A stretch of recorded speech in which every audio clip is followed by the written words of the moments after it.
ವೀಕ್ಷಕರಿಗೆ ನಮಸ್ಕಾರ. ಡಾಕ್ಟರ್ ಗುರುಪ್ರಸಾದ್ ಮಾತಾಡ್ತಾ ಇದ್ದೀನಿ ಶಿವ ಅಗ್ರೋಕೆಮಿಕಲ್ಸ್ ಯೂಟ್ಯೂಬ್ ಚಾನಲ್ ಮೂಲಕ. ಇದು ಮಾಹಿತಿಗಳ ಕಣಜ. 3 ವಿಷಯಗಳನ್ನ ಹೇಳಬೇಕು ಅಂತ ಬಯಸ್ತೀನಿ. ನೀವು ನೋಡ್ತಾ ಇರ್ತಕ್ಕಂಥ ವಿಡಿಯೋವನ್ನ ಎಲ್ಲ ರೈತ ಬಾಂಧವರಿಗೂ ಕೂಡ ಶೇರ್ ಮಾಡೋದ್ರ ಮೂಲಕ ನಮ್ಮ ಪ್ರಯತ್ನಕ್ಕೆ ನಿಮ್ಮ ಬೆಂಬಲ ಇರಲಿ ಅಂತ ಹೇಳಿ ವಿನಂತಿ ಮಾಡಿಕೊಳ್ತೀನಿ. ಶಿವ ಅಗ್ರೋಕೆಮಿಕಲ್ಸ್ ಮಾಹಿತಿಗಳನ್ನ ನಿಮಗೆ ಪ್ರಾಮಾಣಿಕವಾಗಿ ಕೊಡುವಂತ ಪ್ರಯತ್ನವನ್ನ ಮಾಡ್ತೀವಿ. ಎರಡನೇದಾಗಿ ಯಾವುದೋ ಹಾಕಿದ ತಕ್ಷಣ ಮ್ಯಾಜಿಕ್ ಆಗ್ಬಿಡುತ್ತೆ ನಿಮ್ಮ ಮರದಲ್ಲಿ ಅಂತ ಹೇಳಲ್ಲ. ಆ ತರದ್ದು ಯಾವುದೇ ಹಾಕ್ತಿವಿ ಅಂದ್ರೆ ಅದು ಬೇರೆಯದ್ದೇ ಆದಂತ ಫಾರ್ಮುಲೇಷನ್ ಗಳಿರುತ್ತೆ. ಆದ್ರೆ ನಿಮ್ಮ ಮಣ್ಣಿನ ಪರೀಕ್ಷೆಯ ಆಧಾರದ ಮೇಲೆ ಹಂತ ಹಂತವಾಗಿ ನಿಮ್ಮ ಮಣ್ಣಿನ ಗುಣಮಟ್ಟವನ್ನ ಪ್ಲಸ್ ಇಳುವರಿಯ ಗುಣಮಟ್ಟವನ್ನ ಹೆಚ್ಚು ಮಾಡಿಕೊಳ್ಳೋದ್ರ ನಿಟ್ಟಿನಲ್ಲಿ ಶಿವ ಅಗ್ರೋಕೆಮಿಕಲ್ಸ್ ವೈಜ್ಞಾನಿಕ ಮಾಹಿತಿಯ ಆಧಾರಿತವಾದಂತಹ ಸಲಹೆ ಸೂಚನೆಗಳನ್ನ ಮಾತ್ರ ನಮ್ಮ ಚಾನೆಲ್ ನಲ್ಲಿ ನಾವು ಕೊಡ್ತಾ ಇರ್ತೀವಿ. ಗುಣಮಟ್ಟದ ಖಾತ್ರಿ ಇಲ್ಲದ ಯಾವುದೇ ಪ್ರಾಡಕ್ಟ್ ಗಳನ್ನ ಶಿವ ಅಗ್ರೋಕೆಮಿಕಲ್ಸ್ ರೆಕಮೆಂಡ್ ಮಾಡೋದಿಲ್ಲ. ಈ ಗುಣಮಟ್ಟಕ್ಕೆ ವೈಜ್ಞಾನಿಕ ಮಾಹಿತಿ ಆಧಾರಿತ ಸಲಹೆ ಸೂಚನೆಗಳಿಗೆ ನೀವು ಶಿವ ಅಗ್ರೋಕೆಮಿಕಲ್ಸ್ ಅನ್ನ ಭೇಟಿಯಾಗಬಹುದು. ವೀಕ್ಷಕರೇ, ಈ ವಿಡಿಯೋದಲ್ಲಿ ಕೆಂಪು ಮೂತಿಯ ಹುಳ, ಇದನ್ನ ಶಾರ್ಟ್ ಫಾರ್ಮ್ ಅಲ್ಲಿ RPW ಅಂತಾನೂ ಕರೀತಾರೆ ಅಥವಾ ರೆಡ್ ಪಾಮ್ ವಿವಿಲ್ ಅಂತಾನೂ ಕೂಡ ಇದನ್ನ ಕರೀತಾರೆ. ಇದನ್ನ ವೈಜ್ಞಾನಿಕವಾಗಿ ರಿಂಕೋಫೋರಸ್ ಫೆರುಜಿನಿಯಸ್ ಅನ್ನುವ ಹೆಸರಿನಿಂದ ಇದನ್ನ ಕರೀತಾರೆ. ಈ ಕೆಂಪು ಮೂತಿಯ ಹುಳ ವಿಶೇಷವಾಗಿ ತೆಂಗಿನ ಬೆಳೆಯನ್ನ ಅತ್ಯಂತ ಹೆಚ್ಚು ಬಾಧಿಸುವಂತಹ ಒಂದು ಕೀಟ.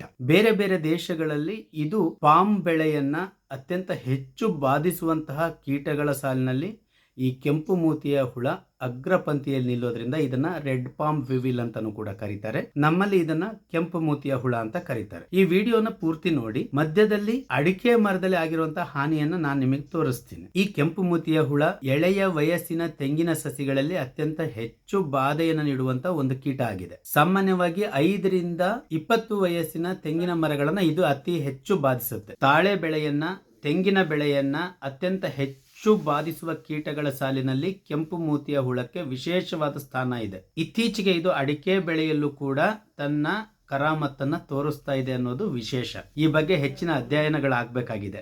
ಈ ಕೆಂಪು ಮೂತಿಯ ಹುಳದ ಜೀವನ ಚರಿತ್ರೆಯನ್ನ ಗಮನಿಸೋದಾದ್ರೆ, ನೀವೀಗ ಸ್ಕ್ರೀನ್ ಅಲ್ಲಿ ನೋಡ್ತಾ ಇದ್ದೀರಾ. 80 ರಿಂದ 139 ದಿನಗಳ ಅವಧಿಯಲ್ಲಿ ಪ್ರೌಢಕೀಟವಾಗಿ ರೂಪುಗೊಳ್ಳುತ್ತೆ. ಈ ಹಂತಗಳಲ್ಲಿ 3 ರಿಂದ 6 ದಿನಗಳಲ್ಲಿ ಮೊಟ್ಟೆ ಹಂತ ಇರುತ್ತೆ. 35 ರಿಂದ 90 ದಿನಗಳ ಕಾಲ ಲಾರ್ವಾ ಹಂತ ಇರುತ್ತೆ. ಈ ಲಾರ್ವಾ ಹಂತದಲ್ಲಿ ವಿಶೇಷವಾಗಿ ಕಾಂಡವನ್ನು ಕೊರೆಯುವಂತ ಕೆಲಸವನ್ನ, ತಿರುಳನ್ನ ಬಗೆದು ತಿನ್ನುವಂಥದ್ದು, ಅದರ ನಾರನ್ನ ಗೂಡಾಗಿ ಮಾಡ್ಕೊಳ್ಳುವಂತ ಪ್ರಕ್ರಿಯೆ ಜೋರಾಗಿ ನಡೆಸುತ್ತೆ. ಗೂಡಿನಲ್ಲಿ 6 ರಿಂದ 16 ದಿನ ಪ್ರೀ ಪ್ಯೂಪಾ ಹಂತದಲ್ಲಿರುತ್ತೆ. ಆನಂತರ 17 ರಿಂದ 27 ದಿನಗಳ ಅವಧಿಯಲ್ಲಿ ಪ್ಯೂಪಾ ಹಂತವನ್ನ ದಾಟಿ ಪ್ರೌಢಕೀಟವಾಗಿ ಬದಲಾಗುತ್ತೆ. ಈ ಕೋಶಾವಸ್ಥೆಗೆ ಹೋಗುವಾಗಲೂ ಕೂಡ ಮರದ ನಾರನ್ನ ಪೂರ್ತಿಯಾಗಿ ಸುತ್ತಕೊಂಡು ರೇಷ್ಮೆಯ ಹುಳ ಗೂಡು ಹೇಗೆ ಕಟ್ಟುತ್ತೋ ಹಾಗೆ ಕಟ್ಕೊಂಡು ಅದರಲ್ಲಿ ಕೋಶಾವಸ್ಥೆಗೆ ಹೋಗುತ್ತೆ. ಅವುಗಳನ್ನ ನೀವು ಚಿತ್ರದಲ್ಲಿ ನೋಡ್ತಾ ಇದ್ದೀರಾ. ಈಗ ನೀವು ನೋಡ್ತಾ ಇರ್ತಕ್ಕಂಥದ್ದು ಕೋಶಾವಸ್ಥೆಗೆ ಹೋಗ್ಲಿಕ್ಕೆ ರೆಡಿ ಮಾಡ್ಕೊಂಡಿರ್ತಕ್ಕಂತಹ ಗೂಡನ್ನ ನೋಡ್ತಾ ಇದ್ದೀರಾ. ಅದರ ಜೊತೆಗೆ ಕೋಶಾವಸ್ಥೆಯ ಹುಳವನ್ನ ನೋಡ್ತಾ ಇದ್ದೀರಾ. ಹಾಗೆಯೇ ಕೋಶಾವಸ್ಥೆಯಿಂದ ಗೂಡಿನೊಳಗಿರುವಂತಹ ಹುಳ ಹೊರಗೆ ಯಾವ ರೀತಿ ಬರುತ್ತೆ ಅನ್ನೋದನ್ನು ಕೂಡ ನೀವು ಈ ವಿಡಿಯೋದಲ್ಲಿ ನೋಡ್ತಾ ಇದ್ದೀರಾ. ಒಂದು ಹೆಣ್ಣು ಹುಳ ಅತ್ಯಂತ ಕಡಿಮೆ ಅಂದ್ರು 200 ರಿಂದ 300 ಮೊಟ್ಟೆಗಳನ್ನ ತೆಂಗಿನ ಬೆಳೆಯಲ್ಲಿಯೋ, ಅಡಿಕೆ ಮರದಲ್ಲಿಯೋ ಅಥವಾ ಪಾಮ್ ಬೆಳೆಯಲ್ಲಿಯೋ ಇಟ್ಟು ತನ್ನ ವಂಶವನ್ನ ಅಭಿವೃದ್ಧಿ ಮಾಡಿಕೊಳ್ಳುತ್ತೆ. ಕೀಟಬಾಧೆಯ ಲಕ್ಷಣಗಳನ್ನ ನೋಡೋದಾದ್ರೆ, ಮರಿಹುಳಗಳು ಕಾಂಡದ ಮೆದುಭಾಗವನ್ನ ಸೇರ್ಕೊಂಡು ಒಳಗೆ ಕೊರೆಯುವಂತದ್ದನ್ನ ನೋಡೋದ್ರಿಂದ ಆರಂಭದಲ್ಲಿ ಸಣ್ಣ ಸಣ್ಣ ರಂಧ್ರಗಳು ಮರದ ಬುಡಭಾಗದಲ್ಲಿ ಕಾಣ್ತಾ ಇರ್ತವೆ. ಈ ಕೀಟ ಬಾಧೆಗೆ ಒಳಗಾದಂತ ಮರದ ಆ ಸಣ್ಣ ಸಣ್ಣ ರಂಧ್ರಗಳಿಂದ ಕಂದು ಬಣ್ಣದ ರಸ ಸೋರೋದನ್ನ ಕೂಡ ನೀವು ಗಮನಿಸಬಹುದು. ಕೆಲವು ಮರಗಳಲ್ಲಿ ಆ ಕೀಟಗಳು ಒಳಗೆ ಸೇರ್ಕೊಂಡಿದ್ವು ಅಂದ್ರೆ ಆ ಮರದ ತಿರುಳನ್ನ ತಿಂದು ಹೊರಗೆ ಹಾಕ್ತಾ ಇರೋದ್ರಿಂದ ಅದರ ಉದುರಿದ ನಾರಿನಂತ ಅಂಶಗಳು ನಿಮಗೆ ಮರದ ಅಕ್ಕಪಕ್ಕ ಬಿದ್ದಿರೋದನ್ನು ಕೂಡ ನೀವು ಗುರುತಿಸಬಹುದು. ಈ ಕೀಟ ಬಾಧೆ ಅತ್ಯಂತ ಹೆಚ್ಚಾದಾಗ ಮರದ ಒಳಗಿನ ತಿರುಳು ಪೂರ್ತಿ ಖಾಲಿ ಆಗೋದ್ರಿಂದ, ಟೊಳ್ಳಾಗೋದ್ರಿಂದ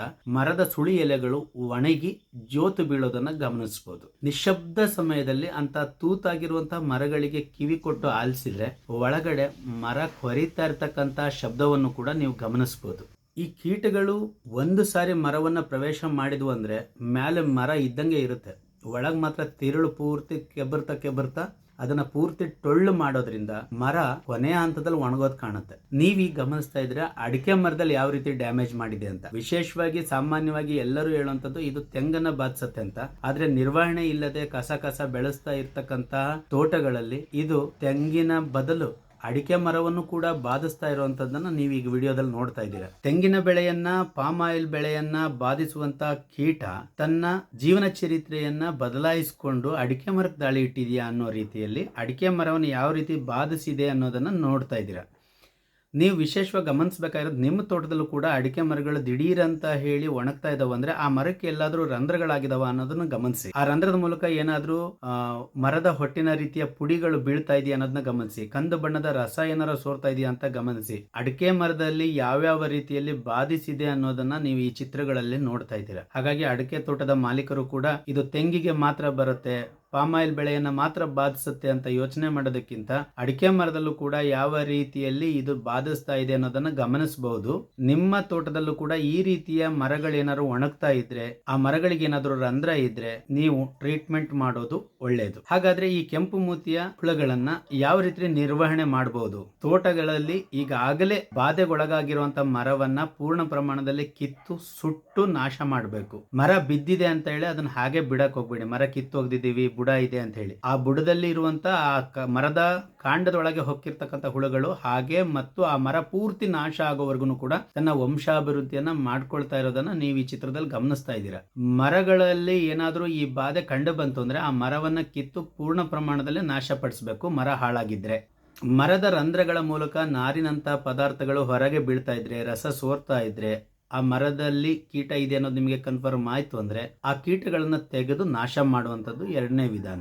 ಮೂರನೇದಾಗಿ, ಈ ಕೀಟಗಳ ಬಾಧೆ ನಮ್ಮ ತೋಟ ಬಾಧಿಸಬಾರ್ದು ಅಂದ್ರೆ ನೀವು ಬೆಳೆಯ ಮಧ್ಯದಲ್ಲಿ ಟ್ರ್ಯಾಕ್ಟರ್ ಹೊಡೆಯುವಂತ ಸಂದರ್ಭದಲ್ಲಿ ಅಥವಾ ಯಾವುದೇ ಪದಾರ್ಥಗಳನ್ನ ಅಥವಾ ಯಾವುದೋ ಮಿಷನ್ಗಳನ್ನ ಓಡಿಸುವಂತ ಸಂದರ್ಭದಲ್ಲಿ ಮರಗಳಿಗೆ ಗಾಯ ಆಗದಂತೆ ನೋಡ್ಕೋಬೇಕು. ಈಗ ಟ್ರ್ಯಾಕ್ಟರ್ಗಳನ್ನ ಕಟ್ಟು ಹೊಡಿತಾ ಇರ್ತೀವಿ, ಅಂತ ಸಂದರ್ಭದಲ್ಲಿ ಕುಂಟಿನೋ ನೇಗ್ಲೋ ಯಾವುದೋ ಒಂದು ಮರಕ್ಕೆ ಉಜ್ಕೊಳ್ಳುತ್ತೆ. ಮರ ಉಜ್ಜಿದಾಗ ಗಾಯ ಆಗುತ್ತಲ್ಲ, ಅಂತ ಗಾಯದ ಜಾಗದಲ್ಲೇ ಈ ಹುಳ ಬಂದು ಮೊಟ್ಟೆ ಇಡುತ್ತೆ. ಹಾಗಾಗಿ ಆ ರೀತಿ ಯಾವುದಾದ್ರೂ ಮರಕ್ಕೆ ಗಾಯ ಆಯಿತು ಅಂದರೆ ನಿಮ್ಮ ಹತ್ರ ಇರ್ತಕ್ಕಂಥ ಕ್ಲೋರೋಪೆರಿಪಾಸ್ ಇರ್ಬೋದು ಅಥವಾ ಲ್ಯಾಂಬ್ಡಾ ಇರ್ಬೋದು, ಈ ಥರ ಯಾವುದಾದ್ರೂ ಒಂದು ಕೀಟನಾಶಕವನ್ನು ಸ್ವಲ್ಪ ಆ ಗಾಯ ಆಗಿರೋ ಜಾಗಕ್ಕೆ ಹಚ್ಚೋದು ಉತ್ತಮ. ಒಂದು ವೇಳೆ ನೀವು ತೆಂಗಿನ ಗರಿಗಳನ್ನು ಅಥವಾ ಪಾಮ್ ಗರಿಗಳನ್ನು ಅಥವಾ ಹ್ಯಾಡಗಳನ್ನು ಕತ್ತರಿಸ್ತಾ ಇರ್ತೀರಾ, ಹೆಚ್ಚಿಗೆ ಆಗಿದಾವೆ, ಬೀಳಂಗಾಗಿದ್ದಾವೆ ಅಂತ, ಹಾಗೆ ಕತ್ತರಿಸುವಂತ ಸಂದರ್ಭದಲ್ಲಿ ತೀರಾ ಕಾಂಡದ ಹತ್ತಿರಕ್ಕೆ ಹರಿಯನ್ನ ಕತ್ತರಿಸದೆ ಸ್ವಲ್ಪ ದೂರ ಬಿಟ್ಟು ಹರಿಯನ್ನು ಉದ್ದ ಬಿಟ್ಟು ಕತ್ತರಿಸಿ. ಯಾವುದೋ ಮದುವೆಗೆ ಹ್ಯಾಡ ಕೊಟ್ರಿ, ಗರಿ ಕೊಟ್ರಿ ಅಂತ ಕತ್ತರಿಸ್ತಾ ಇರ್ತೀರಾ, ತುಂಬಾ ಹತ್ತಿರಕ್ಕೆ ಕತ್ತರಿಸಬೇಡಿ. ಯಾಕಂದ್ರೆ ಅಲ್ಲಿ ಮೊಟ್ಟೆ ಇಟ್ಟಾಗ ಅದು ಕಾಂಡವನ್ನ ಪ್ರವೇಶ ಮಾಡಲಿಕ್ಕೆ ಅನುಕೂಲ ಆಗ್ಬಿಡುತ್ತೆ. ಹಾಗಾಗಿ ಮರದ ಹರಿಗಳನ್ನ ಕತ್ತರಿಸುವಂತ ಸಂದರ್ಭದಲ್ಲಿ, ತೆಂಗಿನ ಗರಿಗಳನ್ನ ಕತ್ತರಿಸುವಂತಹ ಸಂದರ್ಭದಲ್ಲಿ ಸ್ವಲ್ಪ ಕಾಂಡದಿಂದ ಹರಿಯನ್ನ ಉದ್ದ ಬಿಟ್ಟು ಕತ್ತರಿಸೋದು ಉತ್ತಮ. ಇನ್ನೊಂದೇನಂದ್ರೆ, ಮರ ಒಣಗೋಗಿದೆ ಅಂತ ಅದನ್ನ ಹಾಗೆ ಬಿಡಬೇಡಿ. ಆ ಮರವನ್ನ ಕತ್ತರಿಸಿ ಪೂರ್ಣ ಪ್ರಮಾಣದಲ್ಲಿ ಸುಟ್ಟು ಹಾಕಿ ಅಥವಾ ಅದರೊಳಗೆ ಕೆಮಿಕಲ್ ಯಾವ್ದಾದ್ರು ಒಂದನ್ನ ಹಾಕಿ ಅದರೊಳಗಿರುವಂತ ಮೊಟ್ಟೆ ಹುಳುಗಳನ್ನ ಪೂರ್ಣ ನಾಶ ಮಾಡಿ. ಸೀಳಿದ್ರಿ ಅಂದ್ರೆ ಅದು ಓಪನ್ ಆಗುತ್ತೆ, ಅದರಲ್ಲಿ ಗೂಡುಗಳು ಸಹಿತ ನೀವು ನೋಡ್ತಾ ಇದ್ದೀರಾ ಚಿತ್ರದಲ್ಲಿ, ಆ ಗೂಡುಗಳನ್ನೆಲ್ಲ ನೀವು ನಾಶಪಡಿಸೋದ್ರ ಮೂಲಕ ಮುಂದಿನ ಸಂತತಿ ನಿಮ್ಮ ತೋಟದಲ್ಲಿ ಅಭಿವೃದ್ಧಿ ಆಗ್ಲಂಗೆ ನೋಡ್ಕೊಳ್ಳಿ. ಇನ್ನೊಂದು ಅಂಶ ಏನಂದ್ರೆ, ಈ ಕೆಂಪು ಮೂತಿಯ ಹುಳಗಳನ್ನ ವಿಶೇಷವಾಗಿ ಔಷಧಿಯನ್ನು ಹೊಡೆಯದೆ ನಿಧಾನವಾಗಿ ಅದರ ವಂಶವನ್ನೇ ಕಡಿಮೆ ಮಾಡಬೇಕು ಅನ್ನೋ ನಿಟ್ಟಿನಲ್ಲಿ ಅತ್ಯಂತ ಅದ್ಭುತವಾದಂತಹ ಒಂದು ವ್ಯವಸ್ಥೆ ಅಂದ್ರೆ ಫೆರಮೋನ್ ಟ್ರಾಪ್ಸ್. ಕೆಂಪು ಮೂತಿಯ ಹುಳುಗಳನ್ನ ನಿರ್ವಹಣೆ ಮಾಡಲಿಕ್ಕೆ, ಅವುಗಳನ್ನ ಆಕರ್ಷಣೆ ಮಾಡಿ ಕೊಲ್ಲಲಿಕ್ಕೆ ಫೆರಮೋನ್ ಟ್ರಾಪ್ಸ್, ಮೋಹಕ ಬಲೆಗಳನ್ನು ಕೂಡ ಅತ್ಯಂತ ಅದ್ಭುತ ರೀತಿಯಲ್ಲಿ ಬಳಸಬಹುದು. ಅದರಲ್ಲಿ ವಿಶೇಷವಾಗಿ ಬ್ಯಾರಿಕ್ಸ್ ಅನ್ನುವಂತ ಒಂದು ಪ್ರಾಡಕ್ಟ್ ಅನ್ನ ಬಗ್ಗೆ ನಾನೀಗ ಮಾಹಿತಿ ಕೊಡ್ತಾ ಇದ್ದೀನಿ. ಈ ಬ್ಯಾರಿಕ್ಸ್ ಪೇಟೆಂಟೆಡ್ ಪ್ರಾಡಕ್ಟ್ ಆಗಿದೆ, ಅತ್ಯಂತ ಹೆಚ್ಚು ಕ್ಷಮತೆಯನ್ನ ಹೊಂದಿದೆ. ಗಂಡು ಮತ್ತು ಹೆಣ್ಣು ಎರಡೂ ರೀತಿಯ ಹುಳುಗಳನ್ನ ಆಕರ್ಷಣೆ ಮಾಡುವಂತದ್ದು ಈ ಬ್ಯಾರಿಕ್ಸ್ ಕಂಪನಿಯ ಮೋಹಕ ಬಲೆಯ ವಿಶೇಷ. ಇದ್ರ ವಿನ್ಯಾಸ, ಬಣ್ಣ ಎಲ್ಲವೂ ಕೂಡ ಪೇಟೆಂಟೆಡ್ ಆಗಿರೋದ್ರಿಂದ, ಸಂಶೋಧನಾ ಆಧಾರಿತವಾಗಿ ಈ ಫೆರಮೋನ್ ಟ್ರಾಪ್ಸ್ ಕೆಲಸ ಮಾಡೋದ್ರಿಂದ ಅತ್ಯಂತ ಹೆಚ್ಚು ಕ್ಷಮತೆಯನ್ನ ಮತ್ತು ಹೆಚ್ಚು ದಿನಗಳ ಕಾಲ ಇದು ಕೀಟಗಳನ್ನ ಆಕರ್ಷಿಸುವ ನಿಟ್ಟಿನಲ್ಲಿ ಅತ್ಯಂತ ಹೆಚ್ಚು ಉಪಯುಕ್ತವಾಗಿದೆ ರೈತರಿಗೆ. ಈ ಕೆಂಪು ಮೂತಿಯ ಹುಳ, ಇನ್ನೊಂದು ರೈನೋಸರಸ್ ದುಂಬಿ, ಕೊಂಬಿರುವಂತಹ ಹುಳ ಬರುತ್ತೆ ಚಿತ್ರದಲ್ಲಿ ನೀವು ನೋಡ್ತಾ ಇದ್ದೀರಾ. ಈ ರೀತಿಯ ಕೀಟಗಳನ್ನ ಆಕರ್ಷಣೆ ಮಾಡ್ಲಿಕ್ಕೆ ಅಂತಾನೆ ಬೇರೆ ಬೇರೆಯದೇ ಆದಂತಹ ಫೆರಮೋನ್ ಟ್ರಾಪ್ಸ್ ಗಳು ಸಿಗ್ತವೆ. ಯಾರಿಗೆ ಈ ಫೆರಮೋನ್ ಟ್ರಾಪ್ಸ್ ಗಳು ಬೇಕಾಗುತ್ತೋ ನೀವು ಶಿವ ಆಗ್ರೋ ಕೆಮಿಕಲ್ಸ್ ಅನ್ನ ಸಂಪರ್ಕ ಮಾಡಬಹುದು. ಇದರ ನಂತರ ನಾವು ಕೆಮಿಕಲ್ ಏನಾದ್ರು ಮಾಡ್ತೀವಿ ಅನ್ನೋದಾದ್ರೆ, ಯಾವ ಮರದಲ್ಲಿ ಈ ಕೀಟಗಳು ಇದ್ದಾವೋ ಗಮನಿಸಿ, ಆ ಕೀಟಗಳು ಯಾವ ಹಂತದಲ್ಲಿ ಇದಾವೆ ಅನ್ನೋದನ್ನ ಗಮನಿಸಿ, ಅದಕ್ಕಿಂತ ಸ್ವಲ್ಪ ಮೇಲ್ಭಾಗದಲ್ಲಿ ಒಂದು ಚಿಕ್ಕ ರಂಧ್ರವನ್ನ ಮಾಡಿ ಆ ರಂಧ್ರದ ಮೂಲಕ ಸಿರಿಂಜ್ ಮೂಲಕ ನೀವು ಕೀಟನಾಶಕವನ್ನು ಕೂಡ ಆ ಮರದ ಒಳಗಡೆ ಬಿಡೋದ್ರಿಂದನೂ ಕೂಡ ಈ ಕೀಟಗಳನ್ನ ನಿಯಂತ್ರಿಸಬಹುದು. ಈ ರಂಧ್ರ ಮಾಡಿ ಹಾಕುವಂತಹ ಔಷಧಿಗಳಲ್ಲಿ ಕ್ಲೋರೋಪೆರಿಪಾಸ್ ಪ್ಲಸ್ ಸೈಪರ್ಮೈಥಿನ್ ಇರುವಂತಹ ಔಷಧಿಯನ್ನ, ಕೊರಾಂಟಲ್ ನಿಲಿಪ್ರೋ ಅನ್ನುವಂತಹ ಒಂದು ಔಷಧಿ ಸಿಗುತ್ತೆ, ಅಥವಾ ಇಂಡೆಕ್ಸಾ ಕಾರ್ಬ್. ಈ ಕೀಟನಾಶಕಗಳಲ್ಲಿ ಯಾವುದಾದ್ರೂ ಒಂದನ್ನ ಸಮೀಪದ ಕೃಷಿ ಅಧಿಕಾರಿಗಳನ್ನ, ತಜ್ಞರನ್ನ ಕೇಳ್ಕೊಂಡು ನೀವು ಆ ಡೋಸ್ ಅನ್ನ ನಿರ್ಧಾರ ಮಾಡಿ ಸಿರೆಂಜ್ ಮೂಲಕ ಆ ಮರದ ಒಳಗಡೆ ಈ ಔಷಧಿಯನ್ನು, ಕೀಟನಾಶಕವನ್ನ ಹಾಕೋದ್ರಿಂದನೂ ಕೂಡ ಮೊಟ್ಟೆಗಳ ಸಹಿತವಾಗಿ ಕೀಟಗಳನ್ನು ನಾಶ ಮಾಡಲಿಕ್ಕೆ ಸಹಾಯ ಆಗುತ್ತೆ. ಎಲ್ಲ ರೀತಿಯ ಫೆರಮೋನ್ ಟ್ರ್ಯಾಪ್ಗಳಿಗಾಗಿ ರೈನೋಸರಸ್ ದುಂಬಿ ಇರ್ಬೋದು, ಕೆಂಪು ಮೂತಿಯ ಹುಳದ ಫೆರಮೋನ್ ಟ್ರ್ಯಾಪ್ಗಳು, ಮೋಹಕ ಬಲೆಗಳಿರ್ಬೋದು, ಬೇರೆ ಬೇರೆ ರೀತಿಯ ಫೆರಮೋನ್ ಟ್ರ್ಯಾಪ್ಗಳಿಗಾಗಿ ನೀವು ಶಿವ ಆಗ್ರೋಕೆಮಿಕಲ್ಸ್ ಅನ್ನ ಸಂಪರ್ಕ ಮಾಡ್ಬೋದು. ಬ್ಯಾರಿಕ್ಸ್ ಕಂಪನಿಯ ಉತ್ಪನ್ನಗಳಿಗಾಗಿ ನೀವು ಶಿವ ಆಗ್ರೋಕೆಮಿಕಲ್ಸ್ ಅನ್ನ ಭೇಟಿ ಮಾಡ್ಬೋದು. ನಿಮ್ಮ ತೋಟದಲ್ಲಿ ಏನಾದರೂ ಆ ರೀತಿಯ ಸಮಸ್ಯೆಗಳಿದ್ದಾವ ಇಲ್ಲ ಅನ್ನೋದನ್ನು ತಿಳಿಸಿ. ಅಡಿಕೆ ಮರದಲ್ಲಿ ವಿಶೇಷವಾಗಿ ಏನಾದ್ರು ಕಂಡು ಬಂದಿತ್ತು ಅಂದರೆ ನನಗೆ ಕಾಮೆಂಟ್ ಸೆಕ್ಷನಲ್ಲಿ ನಮ್ಮ ತೋಟದಲ್ಲಿ ನಾವು ಇಂಥದ್ದು ಗಮನಿಸಿದ್ದೀವಿ ಅಂತ ಹೇಳಿ ಫೋಟೋಗಳನ್ನ ನನ್ನ ಮೊಬೈಲ್ ನಂಬರಿಗೆ ನೀವು ಕೂಡ ಕಳಿಸ್ಬೋದು. ರೈತರಿಗೆ ಒಳ್ಳೆಯದಾಗಲಿ, ರೈತರ ಸಮಸ್ಯೆಗಳು ಬಗೆಹರಿಲಿ ಅಂತ ಹೇಳ್ತಾ ಈ ವಿಡಿಯೋವನ್ನು ಇಲ್ಲಿಗೆ ನಿಲ್ಲಿಸ್ತಾ ಇದ್ದೀನಿ.